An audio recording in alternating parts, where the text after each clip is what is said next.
trying to change our situation in our lives. So this is possibly a question a lot of people might want to ask, and I'm really confused at the moment as to whether, like I used to go along creating things around me, like my property and that, by just seeing it there and being in it and living in it. And then I read Eckhart Tolle's, stay in the now thing. I'm thinking, oh no, don't be there. Be where you are now. And now I'm reading the Judas things that says, yes, dream, Yes, dream. But the thing is, I'm running my property, but living in another property that I want to build soon.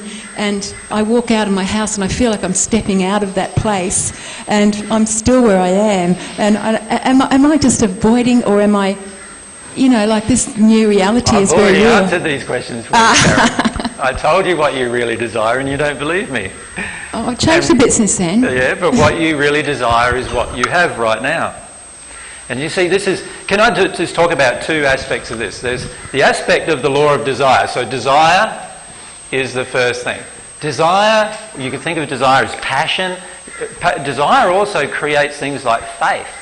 And desire creates things like imagination. All of those things are all real tangible things that are then used to create reality. So you look at things on earth, for example. When you imagine something and it really appeals to your heart, then you start sort of going down the track of creating it in many cases, don't you? Many people do this in an artistic way. So they imagine a drawing they would like to draw and they draw it and it becomes real. Many people do that in a scientific way or an engineering way. They imagine a bridge across a certain place with a certain design. This is what architects do every day, isn't it? They imagine a building of a certain type, of a certain nature, and they draw it, and then all of a sudden it gets built. So all of these things come from imagination and desire. So these are very, very powerful things. You need to follow your desires and your passions and your imagination. But then there's also the underlying, if you like, emotions of error that our Father is constantly trying to trigger within us, using different laws. The different laws are that we've gone through: the law of cause and effect, the law of attraction, the law of compensation. All of these laws are there to help us deal with this group of emotions that prevent us from a connection with God. So, desire is very powerful. Desire always creates. Even if it's a negative desire, it always creates something, which includes damage to our own soul. So if I had a desire to go and rape a woman, that is going to have a negative result, for example, on a lot of different things, both to myself and my own soul, but also to the woman and to her family and to her relationships and everything. It's going to affect everything. So those kind of desires come from emotions that are what I would classify as error emotions, or emotions that are not based on truth. What happens is our law of attraction is telling us that what we think we want is not what we really want, if we're not getting what we really think we want.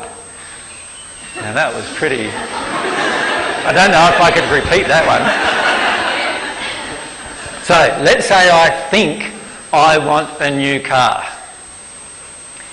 That's what I think I want. But my soul says you're not worthy for a new car. You're only worthy for a car that's worth $1,000. That's all you're worthy for. So what's going to come into my field? What's going to come into my attraction? I'm going to attract a car that my soul is saying I'm worthy for. But my mind's saying, no, I want the new car, I want the new car, I want the new car. So then I go and find a job that pays me more money. And look at that, what happens then? Oh, boy, the job is really hard to do and a lot of people hammer me. And I'm trying to actually create this new car.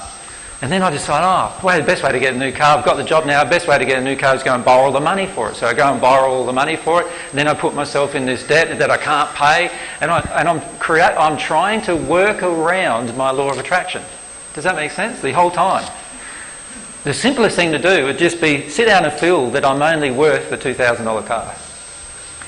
And let the emotions come up inside of me that allows me to see that I'm actually feeling about myself. Does that make sense to everyone? But I only want the $2,000 car. No, you only think... I want to go back to that. You only think you want that, Carol. This is what I've been saying to you the whole time. You think you want to get rid of your property. But I don't want to cook for anybody anymore. I can't even make myself make a meal. It's very bad for business. But I've told you how to deal with that. But you just don't want to believe me. That's okay. You don't have to. But the truth is, I do agree you don't want to cook for everyone. I do agree with that. But then you worry. See, there's an emotion that kicks in of, okay, like if I don't do that, then I won't have money coming in to pay for the debt that's on my property, right? And so really a lot of times what's been driving you is the fear about the debt that's on your property. And that whole situation is there for you to deal with the fear about the debt, which you're not wanting to deal with. What you want to do is just get rid of the debt, and then you don't have to deal with the fear. Does that make sense? You're better off, far better off, to deal with the fear about it first. Deal with the fear about it. What's it triggering inside of you? It's triggering this panic feeling and other types of emotions of being under somebody else's control. In this case, the bank's control, if you like, in a way. Being under and being beholding to other people, because there's a few people involved in the debt, isn't there? So you're being beholding to other people in a way that they are now controlling you in a way, and you're feeling controlled by the whole situation. So your law of attraction has brought you this feeling of being controlled. So go into it. Let yourself feel it completely. When you feel it completely, your law of attraction will change. Then you'll either get out of the debt if that's your pure desire, or something will happen to bring you funds where you get out of the debt naturally. But if you don't deal with the underlying emotions that are being created by the event, what happens is you'll be trying to do it all intellectually and getting yourself more into a panic and more into a worry and more into stress and so forth, which actually creates more fearful-based law of attraction events to get you into a state where you eventually get to the underlying causal emotion. So that's what's happening for the majority of people on the planet. For the majority of people on the planet, we're trying to do something that's totally the opposite of what our soul is sending out to the universe. And that's where we need to understand what's going on. If you think you want something and it's not happening, then you don't want it in your soul for some reason. So try to find the reason. Pray about what would that reason be. Instead of just telling yourself, I've got to try harder. I've got to do more effort. I've got to do more marketing. I've got to do more selling. I've got to do whatever. Once you get into that mode, you're getting right out of this mode of dealing with the underlying causal emotion. Does that make sense? Really important to understand those principles. But desire is very powerful. And when your true desire is present without limitation, that's when you actually create in the most powerful way. Remember, I've often used the example of I'm a young man who sees a woman that he would like to get to know, and he starts taking a walk towards her to get to know her, but then these emotions start kicking in. And the first emotion might be, oh, what if she rejects me? Now, as soon as I feel that first emotion, is my desire now pure? No. So straight away I'm now creating less than what I would have created if my desire was pure. Now, I'm not suggesting for you to get out of your emotion of rejection. I'm suggesting dive right into your emotion of rejection, feel it completely in that particular instance, and you'll find then you have no fear of rejection when you walk towards the woman, if you're the man in this instance. Does that make sense to everyone? It's about dealing with things at the core, not here. But we are often fooling ourselves here. We are often saying to ourselves, I already know this. I've heard AJ say this like 5 times, 10 times, 15 times, 20 times before. I know it. And AJ's going, I'm sorry, but you don't know it yet because it's not here yet. It's not a feeling yet inside of you. Right?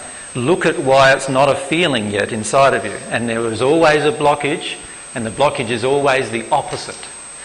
So the emotion of truth that the world is a hopeful place cannot enter me until the opposite emotion that I have within me leaves me. How does it leave me? By my experiencing that emotion to completion, which might, with God's love, take a day, or it might take a week, if you really get into the emotion and allow yourself to be overwhelmed by it.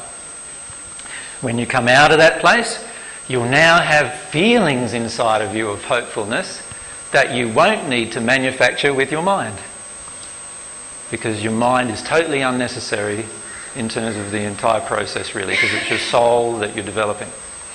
So hopefully that makes sense in terms of a bit of background.